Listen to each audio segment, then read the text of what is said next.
Don't talk about a government agency taking care of these things. Don't talk about some institutional program that will look after the homeless and the hungry and so on. No, you do it. You do it. There are hungry people right near you. Well, feed them.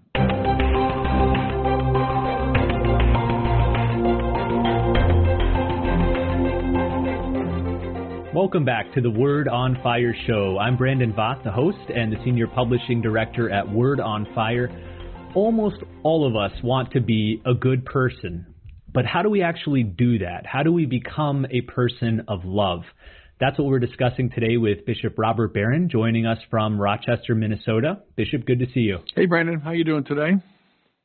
Pretty good. I hear there's some exciting developments and updates with the new pastoral center that you're building there in Rochester. Tell us about that. Yeah, as we record these words, I'm not sure when the show will come out, but as we record them, I just got back from a meeting at the new pastoral center. It's about, 6 or 7 minutes from where we're recording these words. It's in Rochester here. And we're moving, the headquarters of the diocese from Winona to Rochester.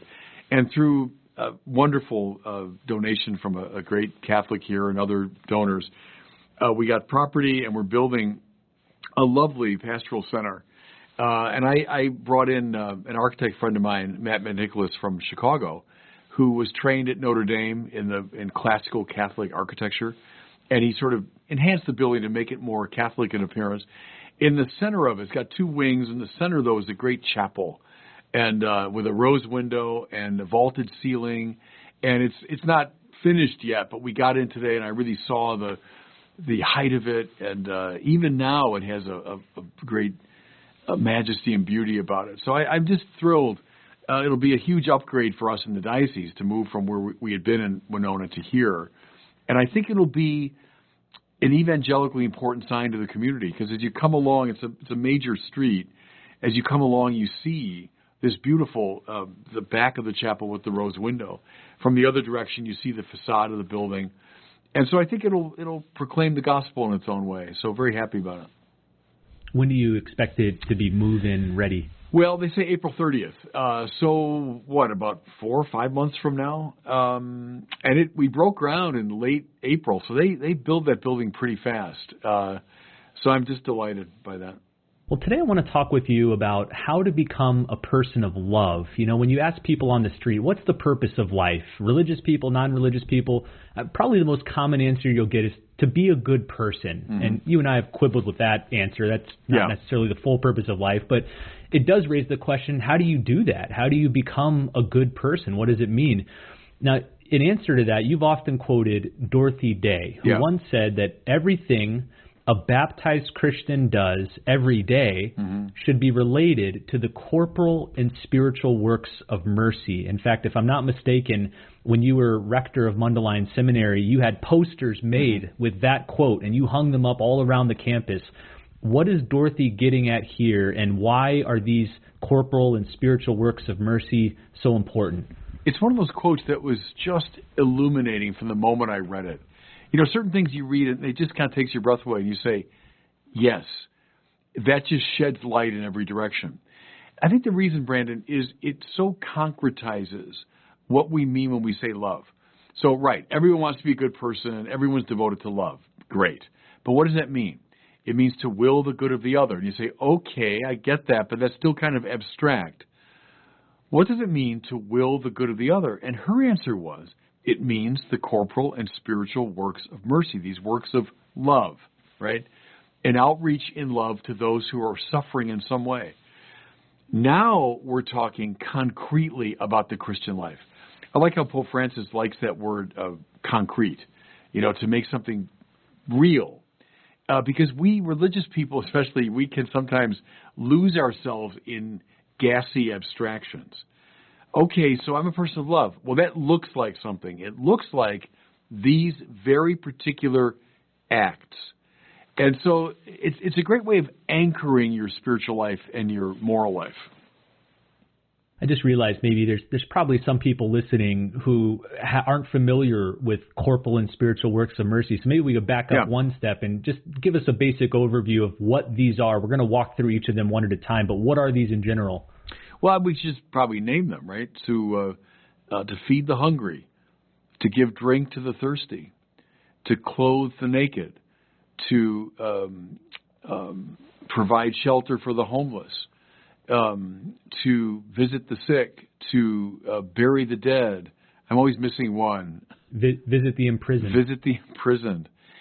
So they're very concrete, aren't they? They're very particular. No, don't talk about a government agency taking care of these things. Don't talk about some institutional program that will look after the homeless and the hungry and so on. No, you do it. You do it. There are hungry people right near you. Well, feed them, So it anchors the moral life in a way that is both unnerving and liberating.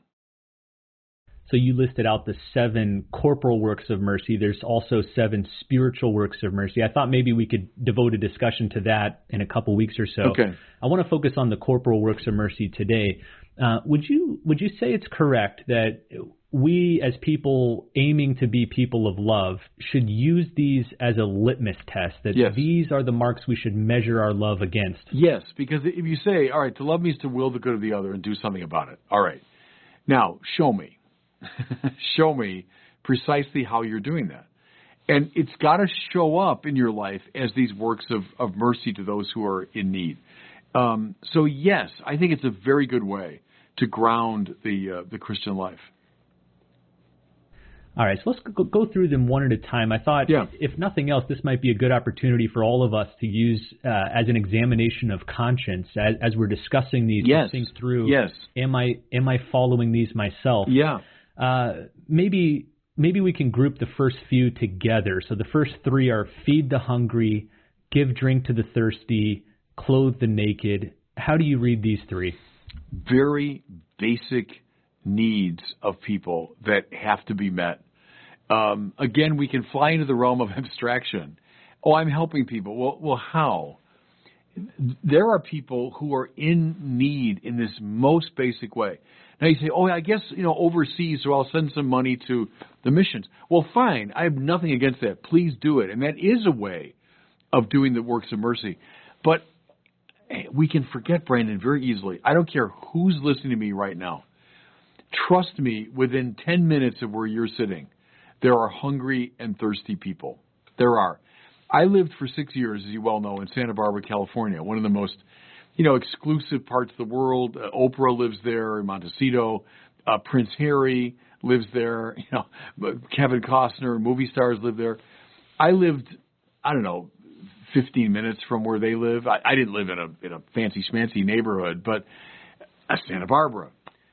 But 10 minutes from my house in Santa Barbara, maybe less than that, there were people who were hungry and thirsty on a chronic basis. So don't think that the hungry and thirsty and those who need decent clothing are just in some distant, Asian or African country. They are, no matter where you're hearing me, they are within 10 minutes of you. So what are you doing to help them?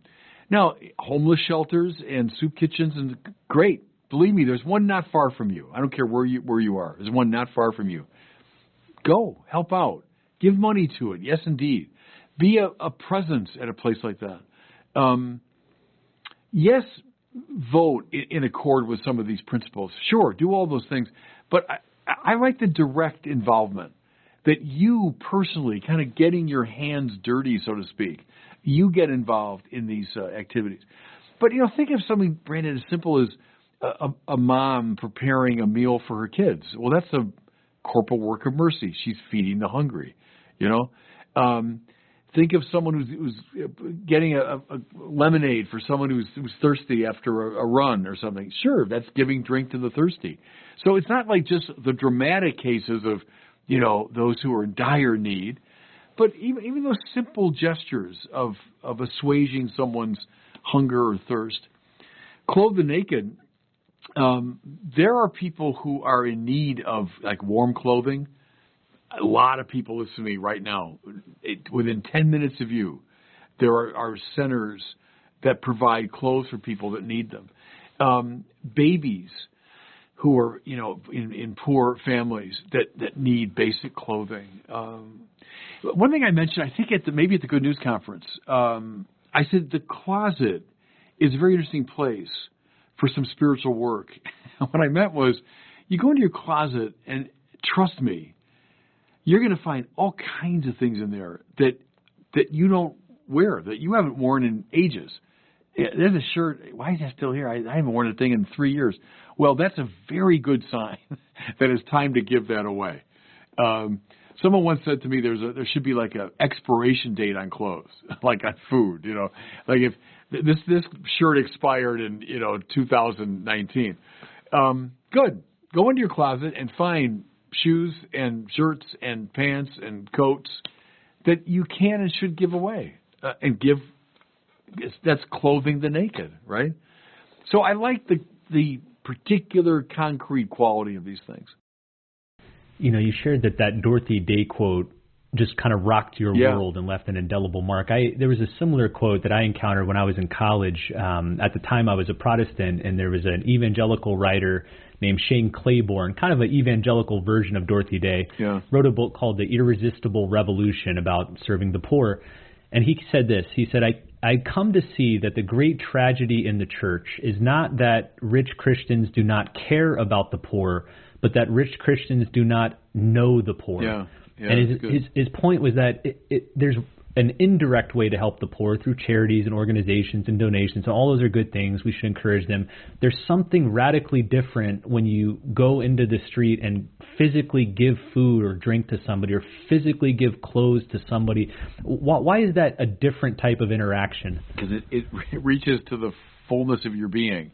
It's not just a velleity, that would be the most abstract, nor is it just sending a check. It's something that involves the totality of you. As I say, it gets your hands dirty.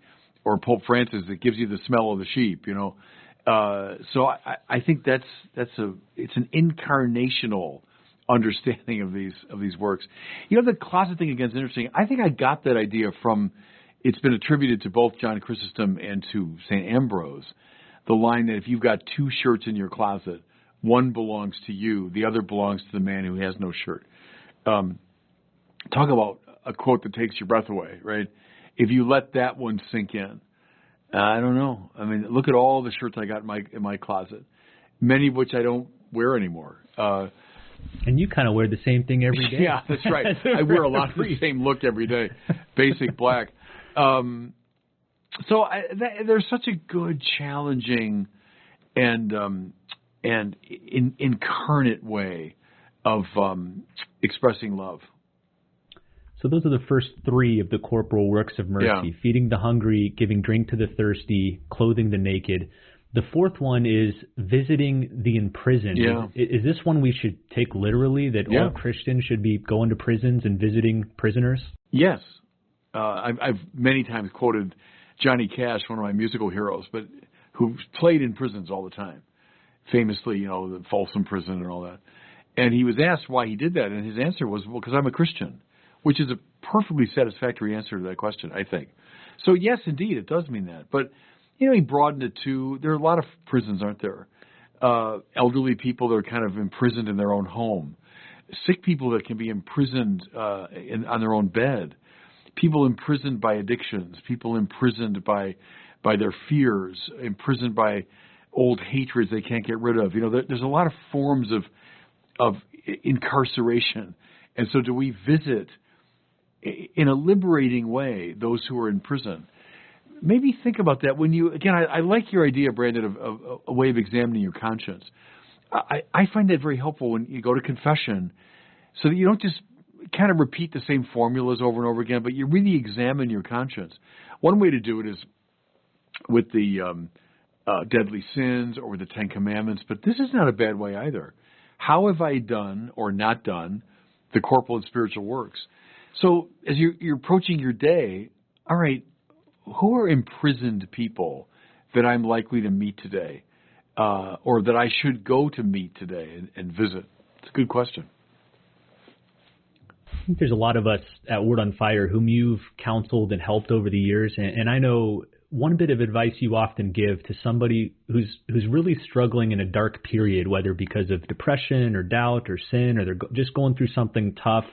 And a bit of advice you regularly give is go out and do an act of love. Right. And you use these as your reference. Why is that the right path to take? I've been saying that for years because I preach that to myself too. Look, if the Lord is right about this, that you'll know that you're my disciples by your love. God is love. The goal of life is union with God, and therefore we have our answer. That's the answer.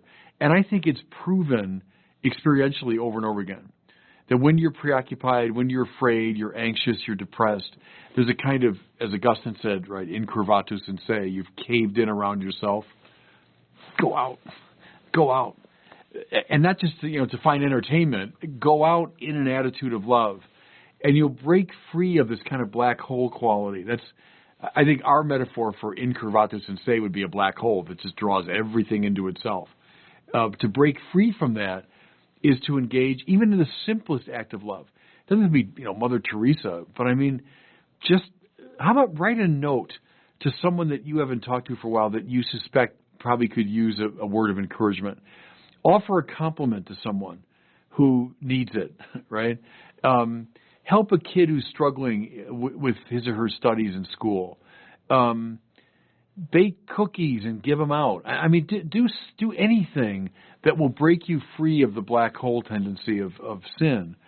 That's what I mean. And so when people write to me, they do sometimes, saying just that, like, I'm just lost. I'm in a black depression, And I don't know the person well enough to be giving like really good psychological or counseling kind of advice.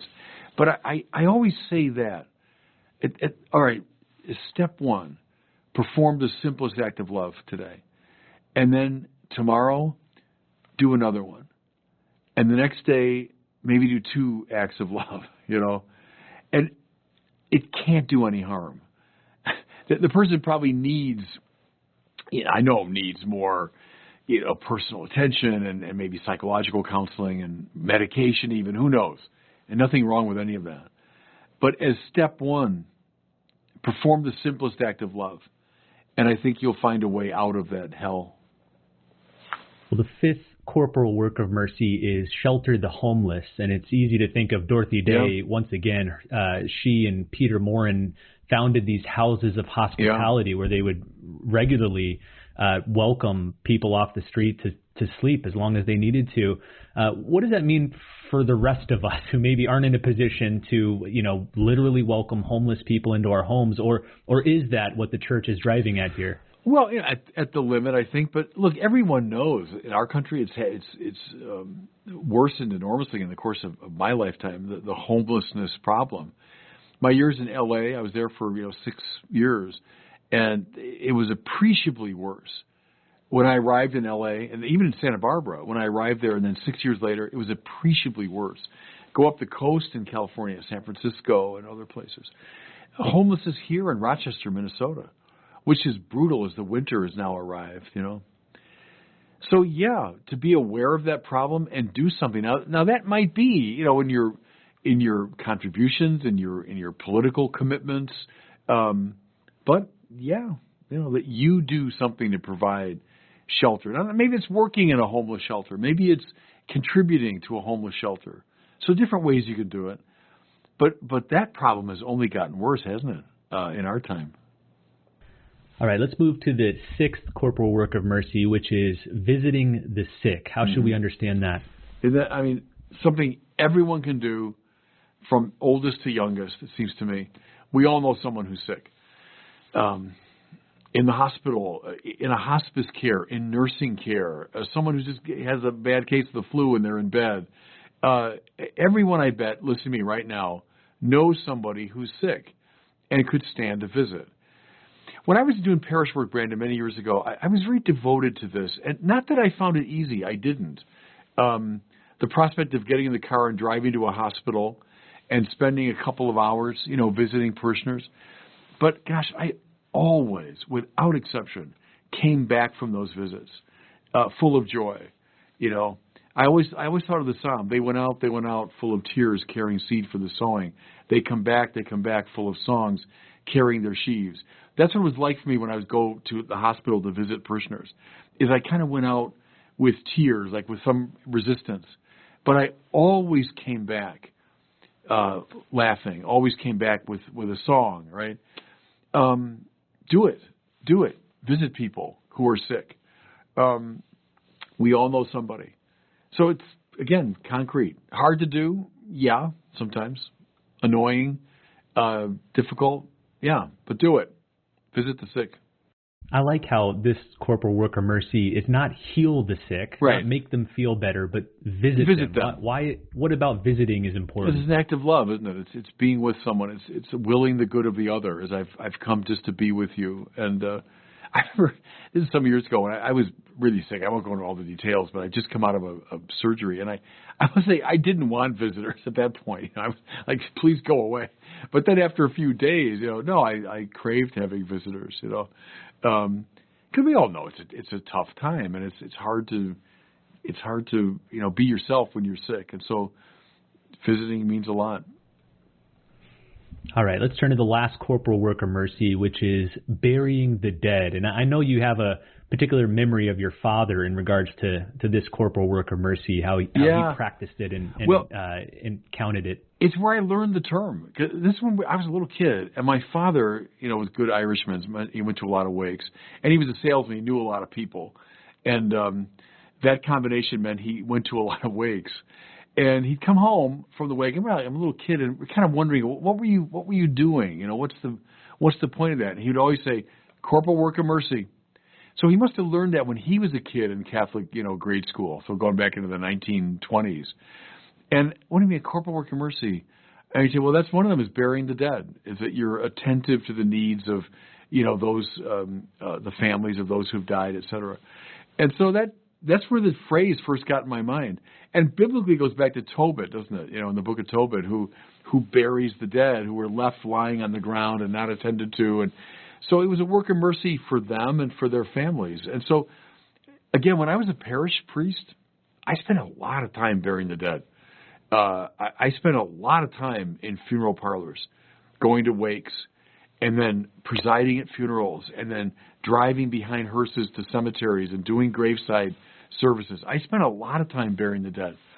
I would tell my guys at Mundelein when I was rector, as a priest, you're going to do the corporal and spiritual works of mercy. And one of them is that. You'll be 26 or 7 years old.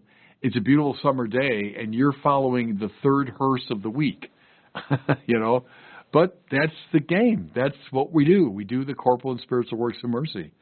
So that's, again, a concrete expression of the church's life. As we wrap up here, I wanted to ask one more question about these corporal works in relation to families. Bouncing off something you said just a little bit earlier is, I talk to a lot of mothers and fathers with lots of kids, and they already feel overwhelmed thinking of adding all these extra corporal works of mercy to what they're doing. But I know for me, there was once a priest who impressed upon me the need to practice these within the family, and how parents are naturally already doing at least six of these things every day. Feed the hungry. Think of all the times, Brandon, you and Kathleen have fed your children and give them a drink when they're... Most days. Well, yeah, a few days you just leave them to starve. No, so right, and clothe the naked. Well, look, how many babies have you brought home, naked from the hospital? And from that moment on, you've been clothing them. So yes, that's absolutely right. And even, visit the imprisoned, not that your kids are in prison, but they'll get imprisoned by all kinds of, their fears or their anxieties or whatever. Visit the sick? Are you kidding? Parents are always at the bedside of sick kids, right? So, yeah, that's absolutely right. It doesn't have to be, the dramatic Dorothy Day, Mother Teresa expression, but it can be very everyday. Absolutely.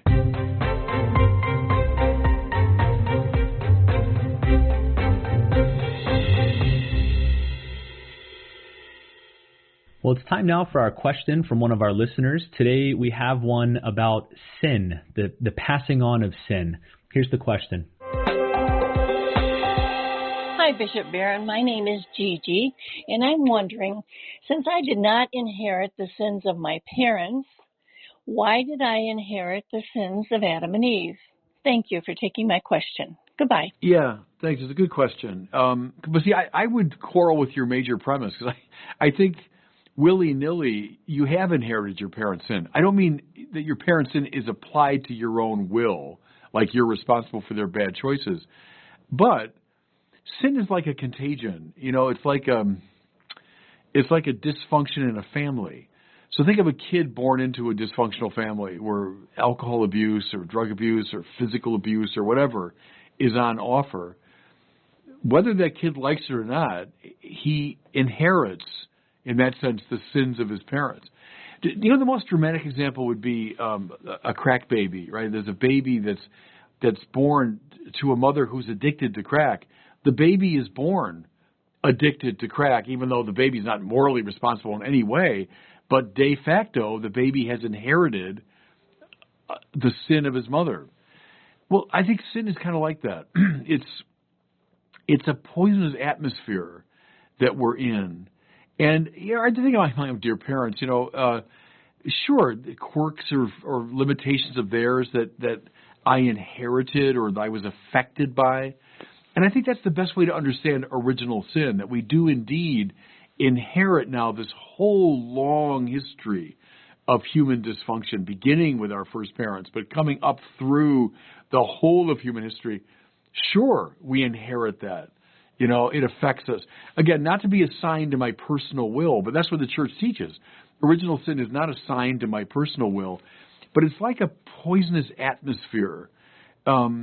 See, again, that's why we need not just a teacher, we need a savior. We need someone that can come into the dysfunction, but is not of the dysfunction.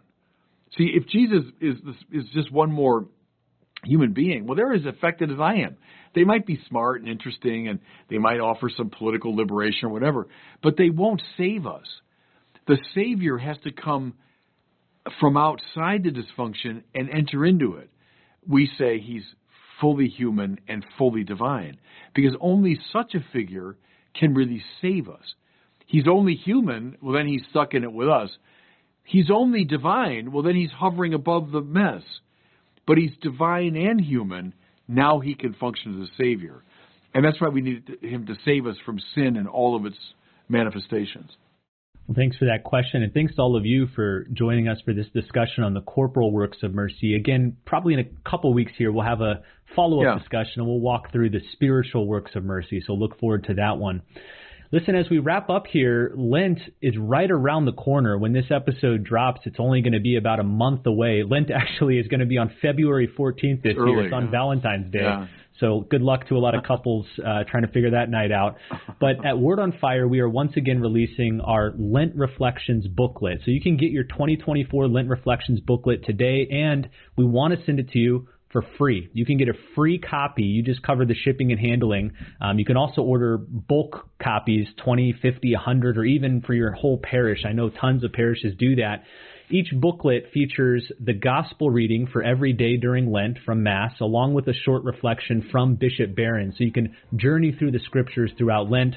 Hundreds of thousands of people have been enjoying these books over many years. So learn more, get your free single copy, and then order a bunch more to pass out to friends or family or parishioners.